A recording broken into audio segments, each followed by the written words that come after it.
sharing with you my slides. I will speak today about options of surgery and treatment, generally speaking, of ovarian cancer. So I come from Mass. In this moment, I am working for HP Mass Hospital Robert Schumann. I still have some ties with my previous work, which was in Edinburgh at the Royal Infirmary, with also the University of Edinburgh. And of course, I keep my ties also with my native country, which is Italy. And I still work quite frequently there. And I maintain so an overview of what is the treatment of ovarian cancer in all these three countries. I think that this is quite a good thing for me because it keeps my mind quite open in terms of accepting new insight and new trends in this treatment. So I was thinking about using something newer in terms of epidemiology. As you can see here, the date is quite far from now. It's 2008. But in reality, I prefer to use this slide because this gives us an idea of what is still the problem. We, as Dr. Hassan has said, this is a disease which hasn't seen any big increase in survival in the last 20 to 30 years. In reality, the modality of treatment has been proposed in different sources, in different way, in different I would say, combinations. But in reality, we haven't seen today the real solution for this disease. In fact, the estimated 21,000 cases that we had in 2008 are still there, and the death of 15,000 women are still there also. So this is the fifth most common cancer in women at the end. It is the most common cause of gynecologic mortality by far, and it earns that terrible term of silent killer for that reason. 1 in 70 women could develop ovarian cancer. We have to remind this. We have to remind this also when we have to deal with a patient that comes to us with very specific symptoms. And this is the main problem with this disease. So there are risk factors that we have to take into account: advancing age, infertility, endometriosis, application of talcum. This is something absolutely, I would say, a traditional reason of risk, but reality is that most probably we have a genetic susceptibility, and we haven't find at the moment more than the BRCA genetic mutation that give us a reason for this. In reality, we know that there are already a lot of studies that demonstrate that there are more than 15 different genes that are involved in this disease, and moreover, I think that the research in this field will get really aggressive with time.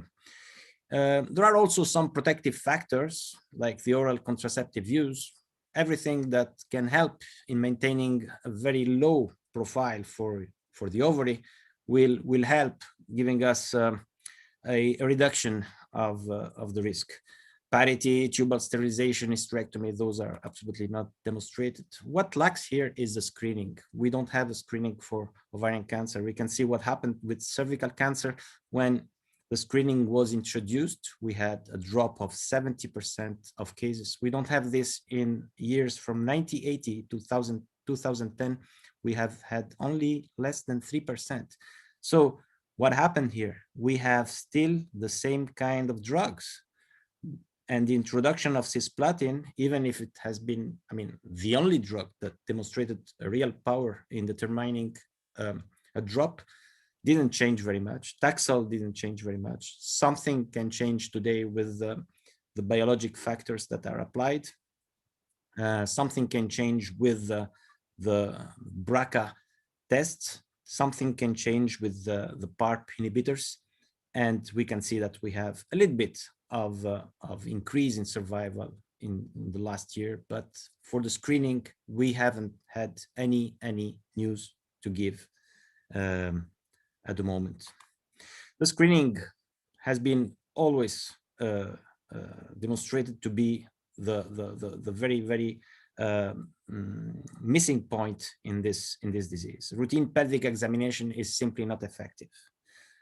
ACOG recommended ovarian cancer screening for general population, but we don't have anything else than ultrasound and CA125. And those are mostly recommended when you deal with BRCA mutation.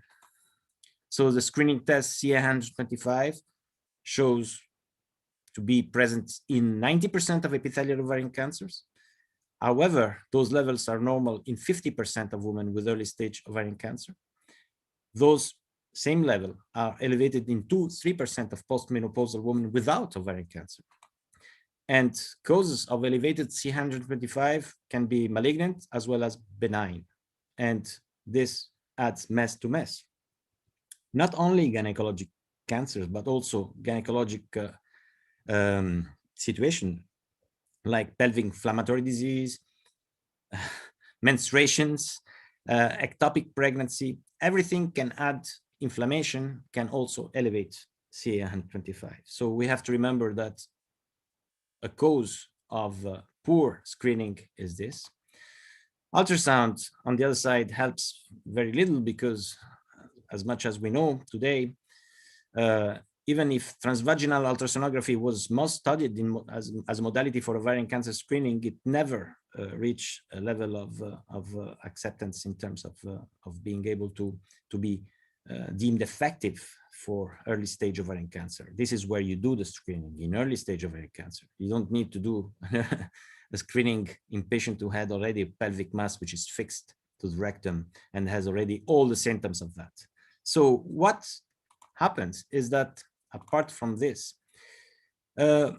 we have to think that most of those cancer, they are announcing their presence years before. If you ask a patient, and this happens very often with my activity, I ask them if they had any symptoms years before, and all of them, they give me answers like, yes, we had bloating abdomen, we had a different aspect of the abdomen, we had the difficulties in closing our dresses, our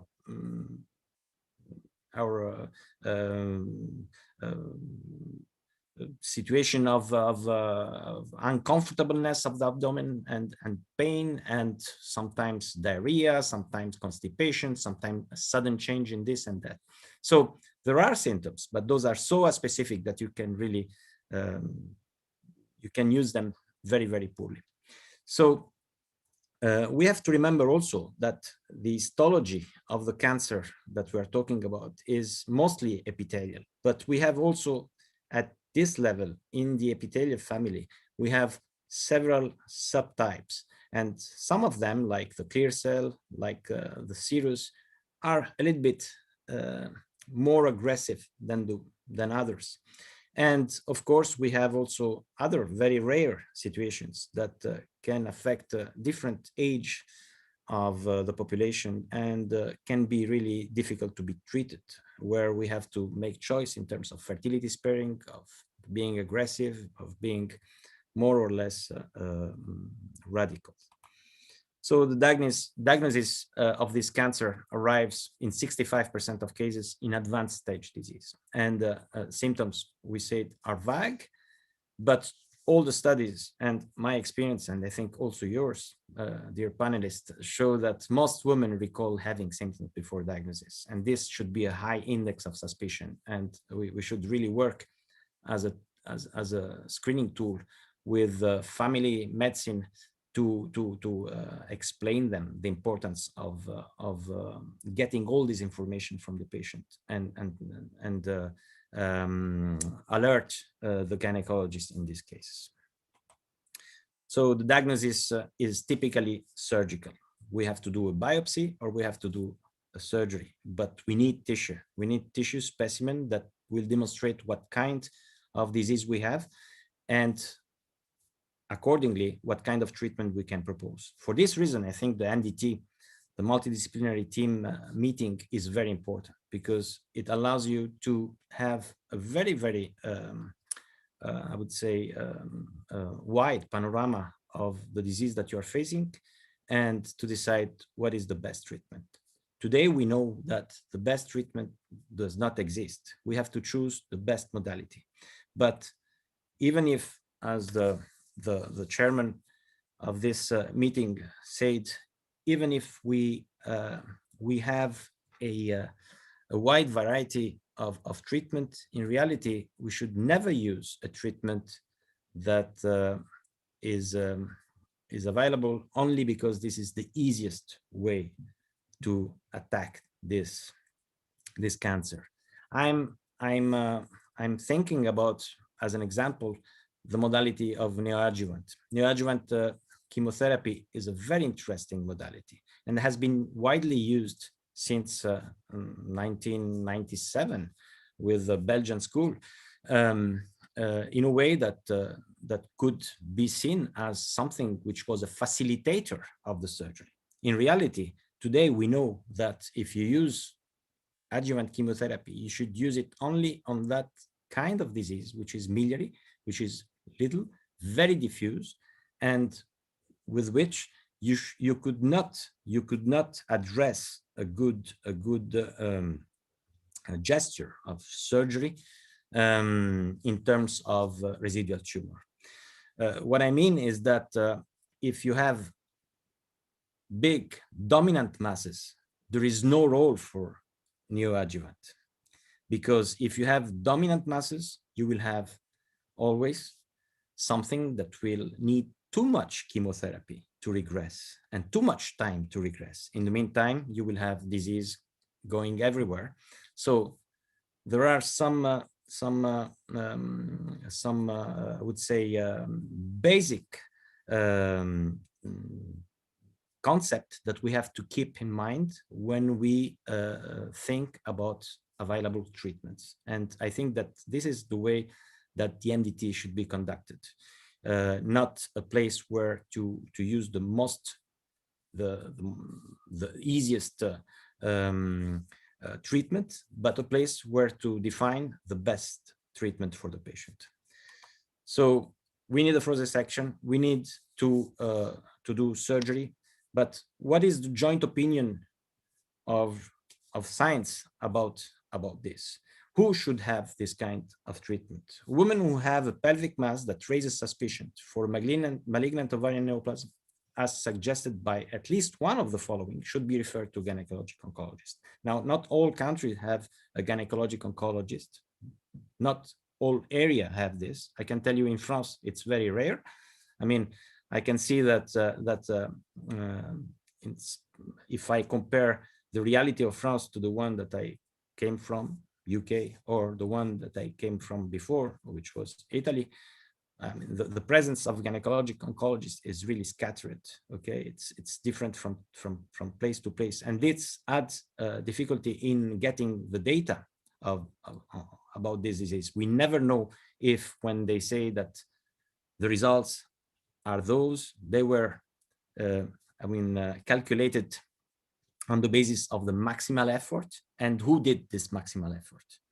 The maximal effort of a gynecologist oncologist is something that in certain study demonstrated to give 30% more survival than other specialty. So I think that this is a concept that should be always kept in mind. This kind of disease is not only a very, very bad disease, it's also a disease that has been treated until now from different points of specialty in different parts of the world with different parts of with different kind of results. And unless we don't get to a situation where we can really accommodate these results and standardize the treatment and the operators, we will never know exactly what is the meaning of those numbers. If really we are stuck at a plateau that we can't overcome, or if we are in a situation that needs to be refined and retuned really organizing territorially the treatment in different area with different kind of specialty. One answer was in Scotland, that came the one that came from our organization. We organized our work in terms of complex pelvic and abdominal surgery teams. So we organized in a way that we had a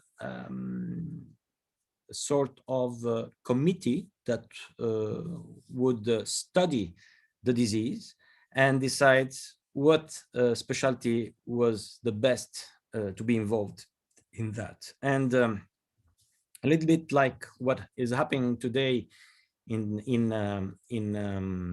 endometriosis, we had really good results with this kind of approach. We had a team that was able to increase from 2010 to 2015 from 45 to 65% the overall survival. You would say 65% is not exaggerated. I would say that by far those results in UK were the best, and were the best without the methods and the tools that were present in the south of Great Britain, which is by far the richest part of the country. So in reality, by organizing in a way that was really divided by specialty and giving the extreme capacity of radicality to each team, we had an increase which was overall bringing back that number 45 to the normality for the rest of Europe. And this is something that we have to keep in mind. When you put together the good team, you can reach some better results. Elevated C125 is still one of the most important reason to operate a patient. Ascites, a nodular fixed pelvic mass, evidence of abdominal or distant metastasis, or a family of history of one or more first-degree relatives with a mass. Oh, so this is what is the joint opinion of SGO and ACOG, and it's by maybe the one that is most shared in Europe today. Staging is surgical, we said. I mean, staging today follows the rules of FIGO staging and is mainly surgical. I have seen a lot of attempts to render this staging a little bit more imaging, but in reality, imaging cannot give you that kind of certitude. When you are dealing with this kind of disease, the best thing to do is to have palpate, to have an understanding. And I say palpate because sometimes laparoscopy cannot palpate, and you should not really think that you can obtain all the results that you expect with this. Staging must be surgical anyway, in a way that can assess at least 5 of the areas that are involved. So you have to assess, in all cases, mesentery. You have to assess, in all cases, diaphragm. You have to assess the bowel. You have to assess the pelvis, and you have to assess the retroperitoneum. So those are the area that give you an idea of the involvement of this disease. You cannot say that you have seen the whole cavity if you are not able to arrive to the roots of the mesentery. We have a lot of cases in which small miliary disease will happen to destroy all your radicality in terms of surgery if you don't know that this exists. And a lot of time, this kind of situation is not well studied by the radiologist. The radiologist, I mean, I don't know how many of you have had a radiologist coming to the OR to see exactly if the result of its of his or her observations were exact or not. It's very difficult to find this kind of person. because they don't have time, because they don't have, but also because they don't know this disease. This disease is a disease that is predominantly gynecologic disease. Even if it affects the whole abdomen, it's very difficult to understand this disease if you haven't been specializing in this field. So staging is surgical. 1/3 of the presumed stage 1 or 2 disease have stage 3 disease when thoroughly staged. And this is something that you have to keep in mind also. Spread due to exfoliation of cells in peritoneal cavity is also important. And you should always check the paracolic gutters, the retro diaphragm under the liver, and a situation like this. This is not difficult to be done. It's something that can be done really, I would say, easily. What is difficult with laparoscopy is that sometimes you find everything stuck, and it's very dangerous just to try to to divide those adhesions, or to divide the tumor from the pelvic or the abdominal anterior wall, just to enter the spaces and to produce a little bit of space to understand something. And for this reason, I think that sometimes it's much better to try a laparotomy and to understand exactly what is the extent of the disease. It costs a little bit more in terms of time, maybe a little bit more in terms of hospitalization, but it gives you more information. And I think that, I mean, I have been part of those studies that were about the capacity of pre-staging of laparoscopy and things like that. I think that those are really experimental studies that cannot be done everywhere.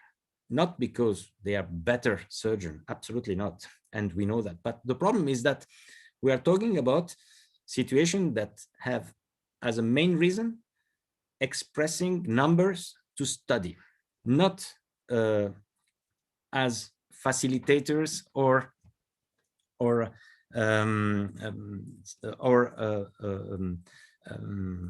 examples to be followed to treat in a way which is standard the numbers that we face in normal activity. So I think that laparoscopy is a very important tool that we can use in the pre-staging, but we have to know that it has also the backdraws of some collaterals that can be disastrous for your surgery. I mean, it happens to everyone to hit the bowel with the laparoscope when you have a lot of adhesions. The difference in a cancer of the ovary is that when you do this, you are spreading disease everywhere, and you have an immediate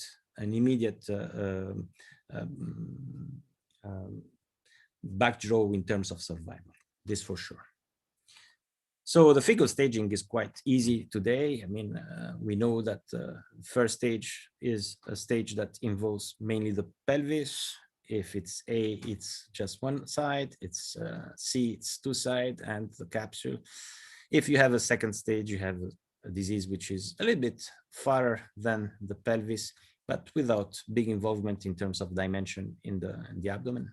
Third stage is the one that we see more frequently, with the third stage C the most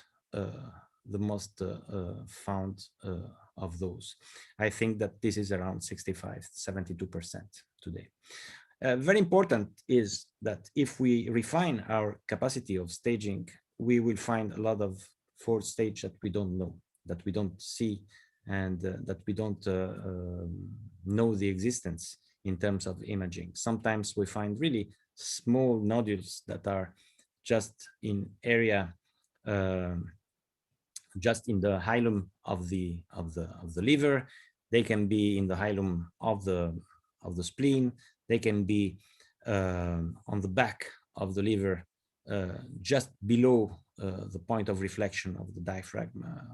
And so it's very tricky to understand if you are a real 3C or if you are a 4 stage. Okay, so this is something that we have to keep in mind, and maybe explains a little bit some of the numbers in terms of poor survival.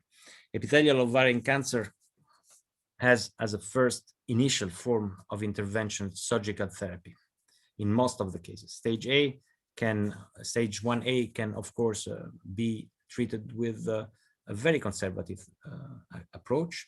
Early stage disease is further divided, in fact, into low risk and high risk disease, depending on the presence of high grade, or low grade, of some factors or some histologies.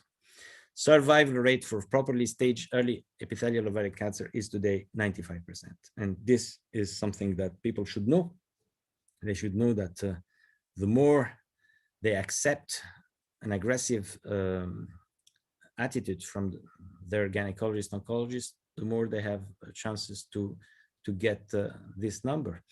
And this applies to cancer that can be also helped in being treated by the adoption of some fertility sparing technique, which are like the freezing of the eggs, which are like biopsy and conservation of tissue from the ovary in properly made bank of the ovarian tissues and things like that. And of course, a lot of collaboration between the surgeon and the PMA specialist. Today, the flow chart that we use in France is the same that I applied in NHS Lothian. We have an ovarian cancer. This can be a candidate for fertility sparing technique, for surgery as a primary tool, and ACT is neoadjuvant chemotherapy first and then surgery, or palliation, this depending on what you find in terms of presentation at the moment. After fertility sparing surgery, we'll have a follow-up. After primary surgery, you will have an adjuvant treatment and a follow-up. And after neoadjuvant chemotherapy, you will have surgery and adjuvant chemotherapy and then follow-up. Palliation is something that can be at all level a final decision for those patients. And I think that we should a little bit come back to these two terms, surgery as a primary surgery and neoadjuvant chemotherapy. The chairman, of course, and very, very righteously, was saying that we have so many terms in terms of surgery that we can provide to those patients. Interval debulking surgery, cytoreductive surgery of second intention, first intention cytoreductive surgery, maximum effort surgical intervention, and so on. I think that the important is to understand exactly when to apply a primary surgery and when to apply neoadjuvant chemotherapy as a first tool. I think that it's very important that we keep in mind the fact that if you have a dominant mass, most probably you'll need a primary surgery. If you have miliary disease, peritoneal disease, tubal disease, or something that is really not operable, in this case, you will have neoadjuvant chemotherapy. Do not expect miracles from neoadjuvant chemotherapy, and do not expect miracles after the first 3 cycles. If the patient hasn't responded after the first 3 cycles of neoadjuvant chemotherapy, most probably she will never respond to that same regimen. So I think it's very important that we address those. My numbers are 72 to 83% patient of my population are doing primary surgery, okay? And only 25% around are doing neoadjuvant chemotherapy. And when I see numbers like 32, 45, 50% of an adjuvant, I think that there is some error somewhere. It is not possible that you do 50% of your patient with neoadjuvant chemotherapy. Neoadjuvant chemotherapy, as my best friends in Scotland that were very, very good chemotherapists, I would say radical chemotherapists for the way that they would act, always told me neoadjuvant is not used to facilitate the work of the surgeon. Neoadjuvant is not used to increase the delay from the diagnosis to the treatment. This is very important also. When you are facing big numbers, sometimes you have the problem of organizing all these surgeries and finding the schedules and the slots to operate on. But in reality, you should never use chemotherapy to prolong the interval between the diagnosis and the treatment. This is something that brings you to a fatal error of losing the patient. So I think that once we know this, we have to understand that if 83% of the patient do primary chemotherapy, of those, you would expect a high number to have a very optimal residual disease. What is residual disease? Residual disease is the disease that is still present at the end of the surgery. Now, we all want to get zero disease. And my opinion is that zero disease does not exist. I mean, you can have zero disease macroscopically, but it's very,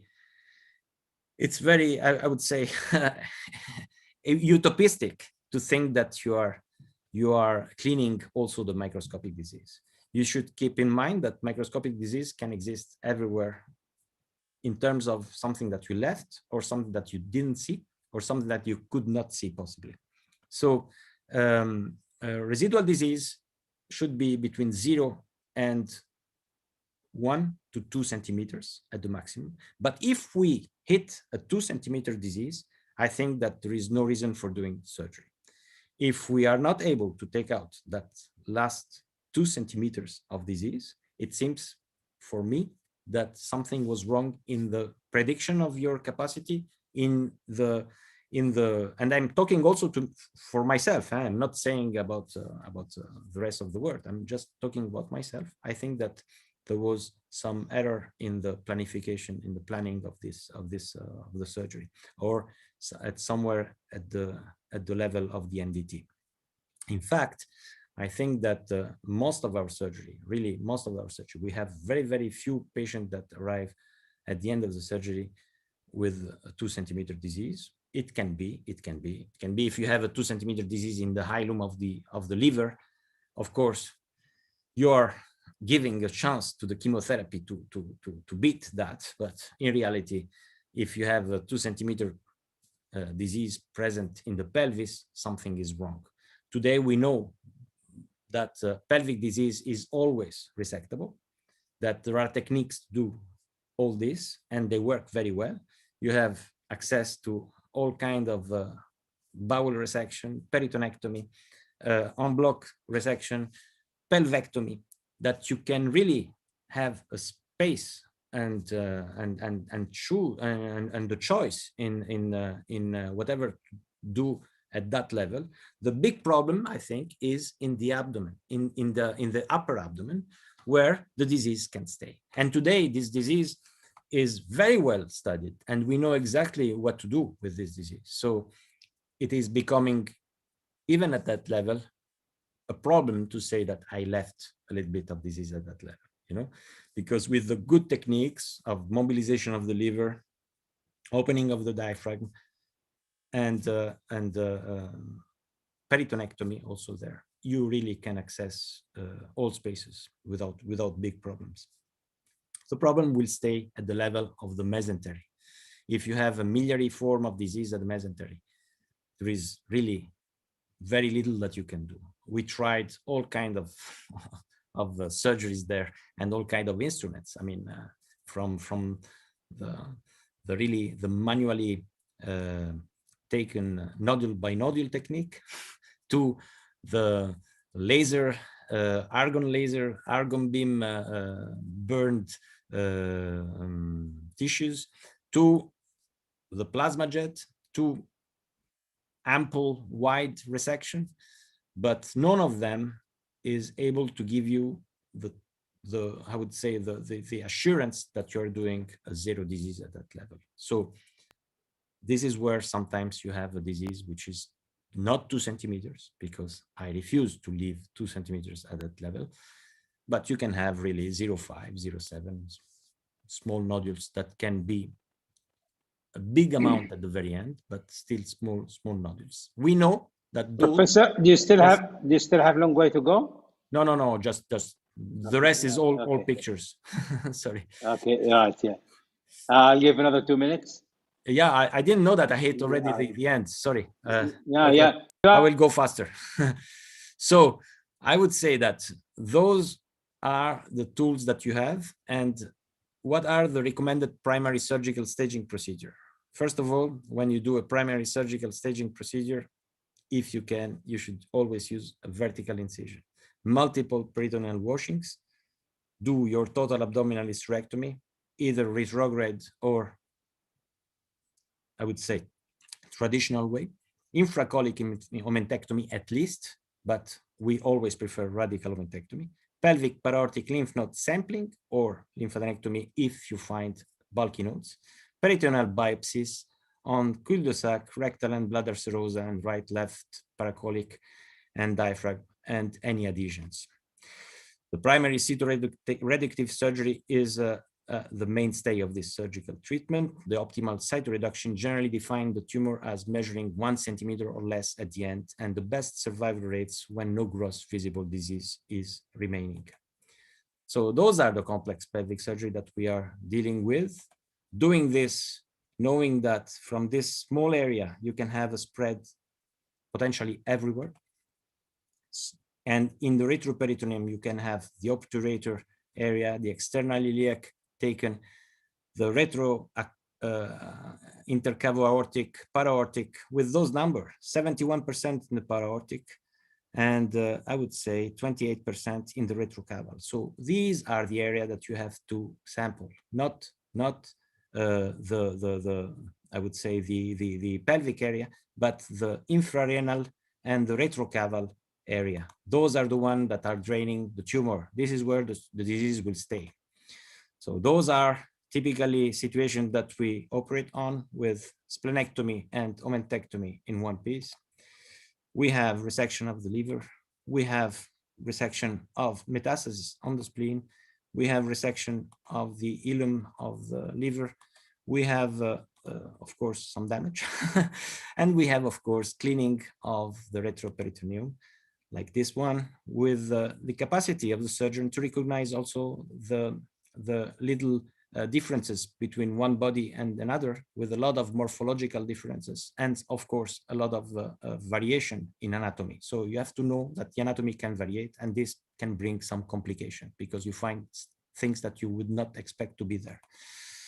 Those are typically situations in which a bulky node has been taken out from the renal area, and this is typically the obturator nerve with the cleaning of the space. And of course, here also we have the typical situation of the retrocaval, where we can put our hands and demonstrate the cleaning. But this is not the problem. The problem is not cleaning. The problem is to recognize this disease.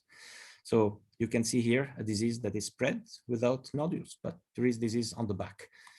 And this is the retroperitoneum. And of course, we have disease that needs the bowel to get out. And this can happen either at the primary surgery or in the interval cytoreductive surgery. Interval cytoreductive surgery after a chemotherapy can be a little bit more tricky because of fibrosis, because of the calcification, because you don't recognize the disease, but you have to do exactly the same that you did as the primary surgery. After that, you will have consolidation chemotherapy and maybe a secondary surgery in case of relapse. I will go through all chemotherapy because I think this is a little bit too out of our program today. Follow-up care is very important. First year, every 3 months. Second year, every 4 months. And then from 3 to 5 years, every 6 months with pelvic exam, CH25, all the imaging that you need to keep in mind that those patients can relapse after 2 years very, very frequently. That's all I think for today. Okay, all right. Thank you very much, Mario. That was really very exciting. No wonder they did not feel the time because it was very interesting. It's very difficult to keep in time, you know, with this. That's fine. No worries. It's really a very big subject. I think there are a lot of things to cover.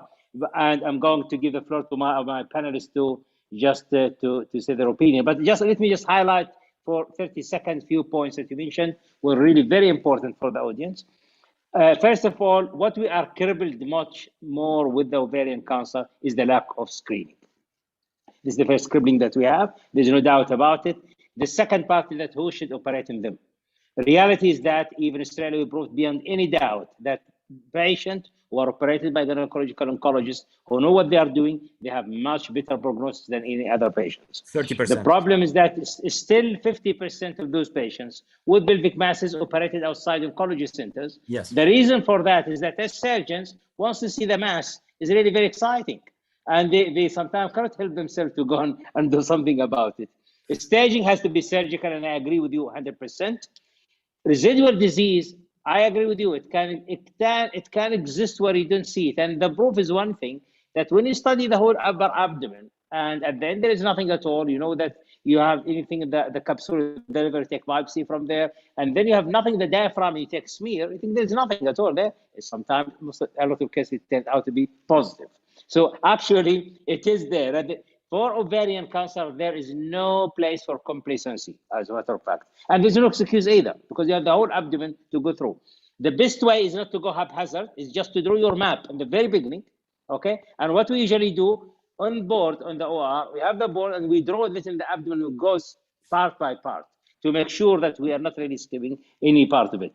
Now, for the bowel resection that I want to add, I agree with you that for the pelvic disease is always resectable. You can either resect the bowel and do anastomosis, or you do anastomosis with protective ileostomy. But also, we have to make sure with one fact that we only resect bowel in two situations in ovarian. When we are sure we are removing everything, and at the same time, if the patient having stand obstruction. So there's no point at all resecting half of the bowel, okay, while you are leaving another 8 centimeters of a tumor somewhere else. So this is really something has to be considered. Now, I'll just leave the floor for Dr. Mustafa and Tariq, okay, and I'm sure that they have a lot of things to add, and we'll take some questions also from the audience. Tariq?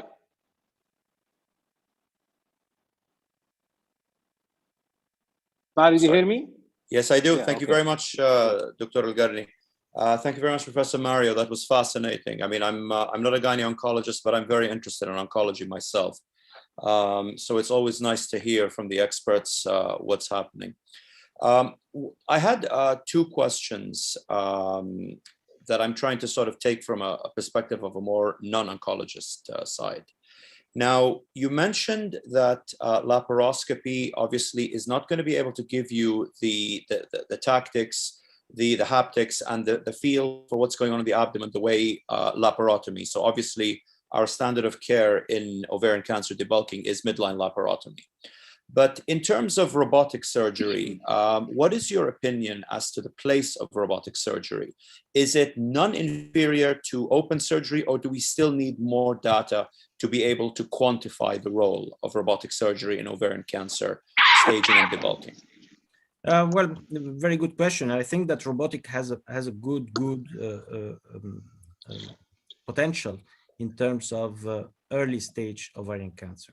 I think at that level, you can really provide a good treatment if the disease is really confined in 1A to 1C stage, provided that your surgery demonstrates that this is the case by doing a full retroperitoneal screening check and with the full lymphadenectomy in this case, because we know that the only value of lymphadenectomy in terms of therapeutics is in the first stage, where by hitting the sides of the lymphatic drainage to that infrarenal area that I showed you, you can really interrupt the dissemination of the tumor in the very early stage. Of course, you need to have the chance, the opportunity to stay in that stage and to be sure that this is why I think in selected cases, because you are dealing with the fertility sparing surgery sometimes on one side only, you know, G1, G2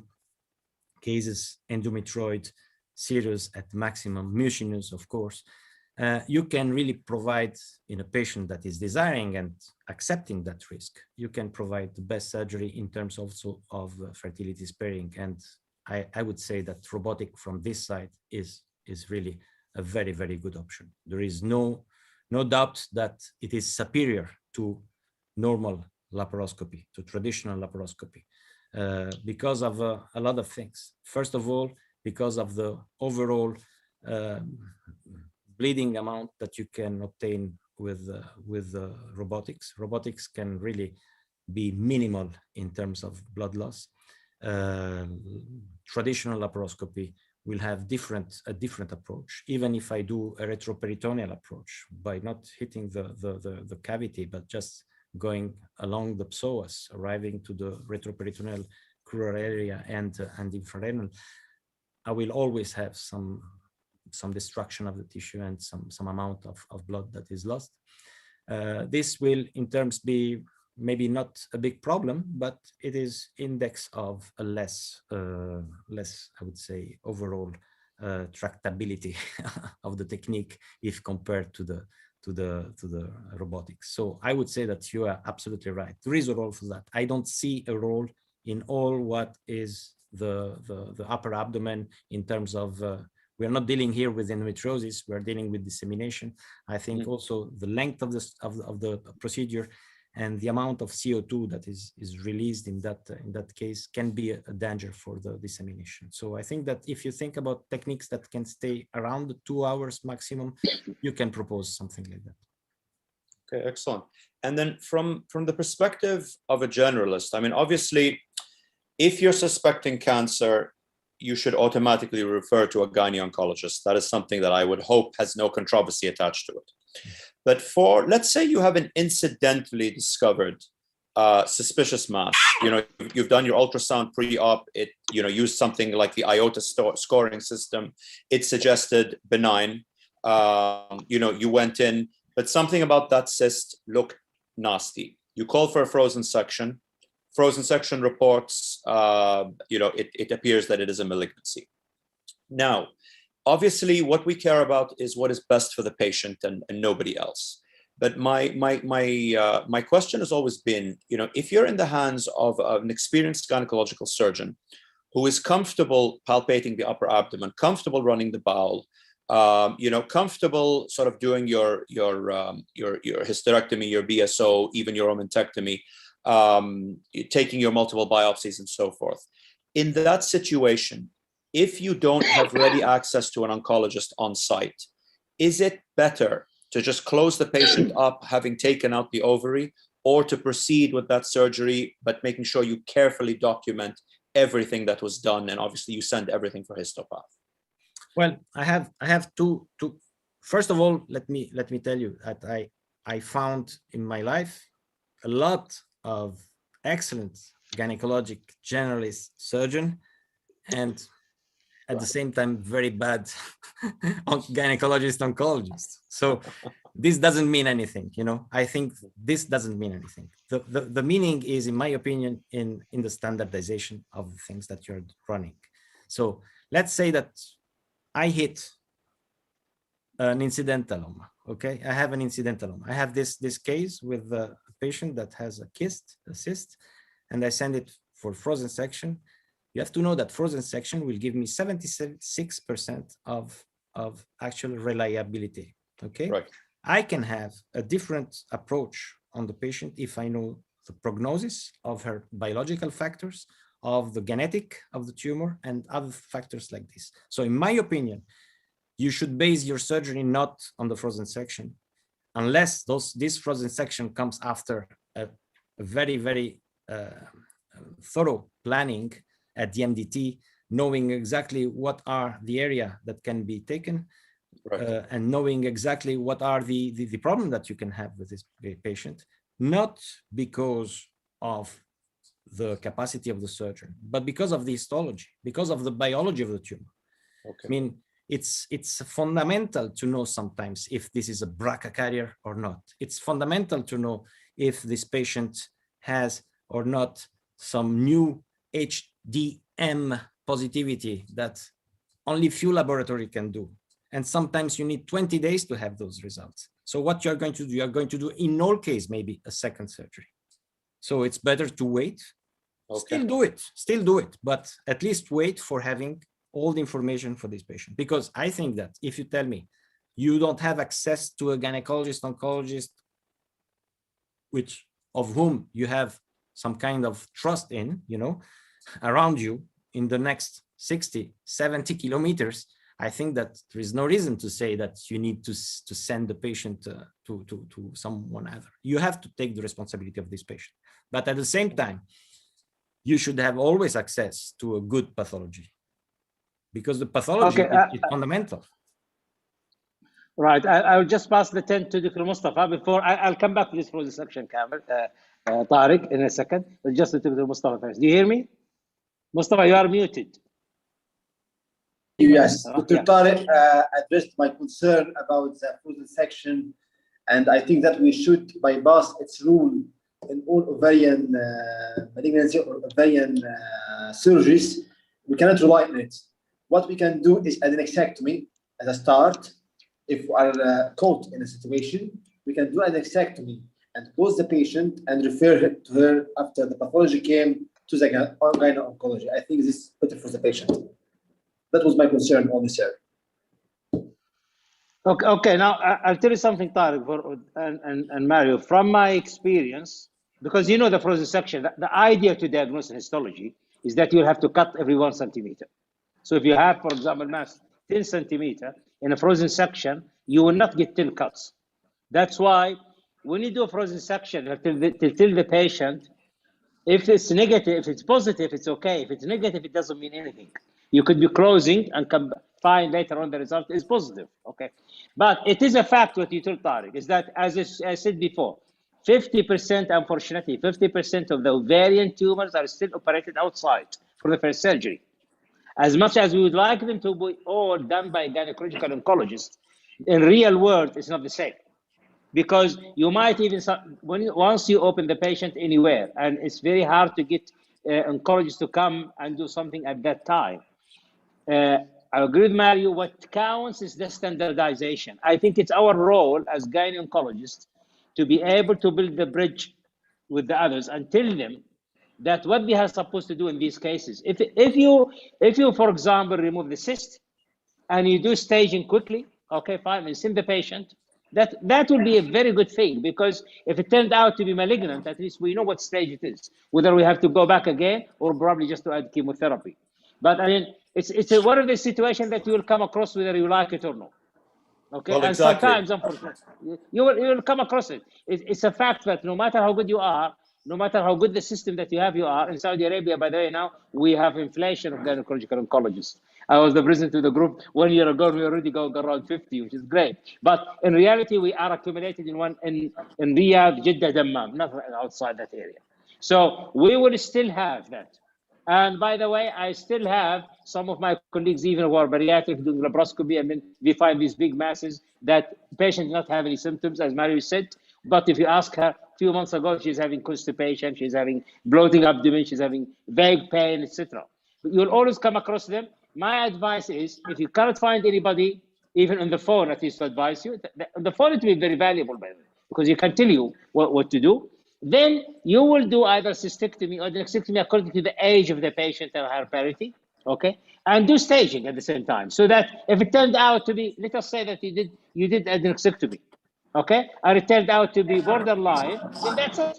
That's the treatment, actually. You didn't need to do anything else. And if it turned out to be malignant and advanced, you send it outside. But as much as we can, the most important thing is to know the standardization, because knowing that it has to be surgically staged, and make sure that if any other lesion, you document it and you send her immediately after that. It is a situation that will come across all the time, that will not be able to scale it wherever you practice.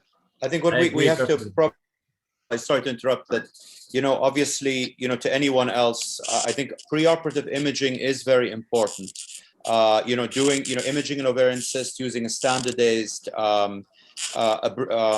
accredited modality like the IOTA system or even the ORAD system now. Now I'm finding a lot of resistance to this when I talk to other colleagues, because not everybody's familiar with the IOTA system, though it's been there since 2000. Even the ORAD system, which was in 2016, which to me is an American attempt at sort of joining the party late, is still an excellent system. But if people are not using the standardized preoperative risk stratification methods, obviously that is going to make things more difficult. So I really think that is something that people really need to work on, that make sure you're using the most up-to-date stratification and identification that is standard among all countries. And number two, Dr. Garni made a wonderful point here, documentation. A big problem I find is that, a lot of people write their operative reports or dictate them, but they don't document the things that a gyne oncologist needs to know. Was there studying on the sidewall? Were there adhesions encountered in a place they shouldn't be? Was that adnexa stuck to the side wall, which could, potentially upstage, and so forth. So, I'm not pretending I know the solution to that. I guess it's just, try to promulgate the information and disseminate it, and hopefully people start to listen. Maybe a good thing is that, at least in this part of the world, people run away from cancer. So the minute they smell cancer, they immediately refer patients on. But like you said, unexpectedly, you go in, it looks like endometriosis, but something feels off. You send it, and whoops, it comes back as a clear cell, for example. So, weird things do happen. And unfortunately, some of our colleagues, poor people, get into problems without meaning to. I've seen it with my own eyes. Myself, I walked in on a case once. It turned out to be a cancer, but thank God I had a gynecologist next door. So, that was dealt with very quickly. Yeah, but Tariq, you'll always come across it. In any part of the world, it's still a good percentage, unfortunately, in this case, are operated outside. Okay. Yeah, and in France, I know very well, because I did my initial training in the 80s there. I know exactly it is the situation there as well. Okay, so I think we are just coming to our end. Does that show it, or we still have time? No? Yeah, we still have, you can say in Q&A section there are 2 questions from the audience, if you can read that. Okay, that's fantastic. That's good. Yeah. Okay, fine. Now I have 2 questions, and I will choose the easiest part, Mario. I will read them and you'll answer them. Thank you. Okay, fine. So somebody asked you, I would like to know from Professor Mario whether he will be screened for ovarian CA using CA-125 and transvaginal ultrasound or no? Will he recommend that as screening method? No, there is a lot of studies demonstrated that this is a detrimental kind of screening, because it's only costing a fortune to the health system without giving any response to the need of screening. The screening will come from some biological test. It will not come from that. Okay, another question is saying, my question is screening program in Kingdom Saudi Arabia to early ovarian cancer. We know early stage diagnosis is more important. Well, unfortunately, as we said, there's no screening for it, so that we cannot do it in Saudi Arabia or any other country.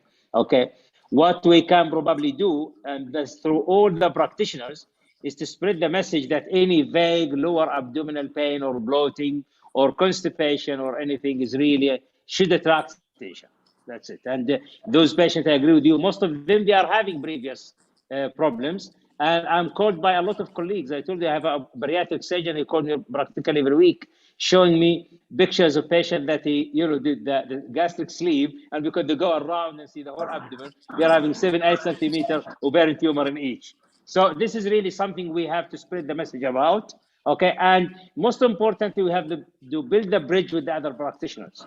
You see, if the practitioners did not go the right help, or they are criticized for what they are doing, they will never refer, they will never ask. So from my experience, whenever they ask you, thank them very much and try to guide them to the right way. I think you're completely right. Yes. It's perfect. Yes. Okay. All right. Thank you very much. I think, do you have anything else to add, Mustafa? No, thanks. Thanks a lot. 2 more questions, Dr. Thank you. Okay, all right. Thank you very much. Thank you very much again for Saudi German Hospital Group for this, and I'm really appreciative for their effort during the Corona period. And hopefully we'll see you again. Probably next time we will take one of these things like fertility sparing ovarian cancer management and go and dissect it in detail. In the meantime, I'll leave you changing few nappies for your new daughters. Thank you very much. Again, Thank you. Okay, all right. It was a pleasure and an honor for me. Thank you very much. Thank you. Thank you very much. Thank you very much. Pleasure. Dr.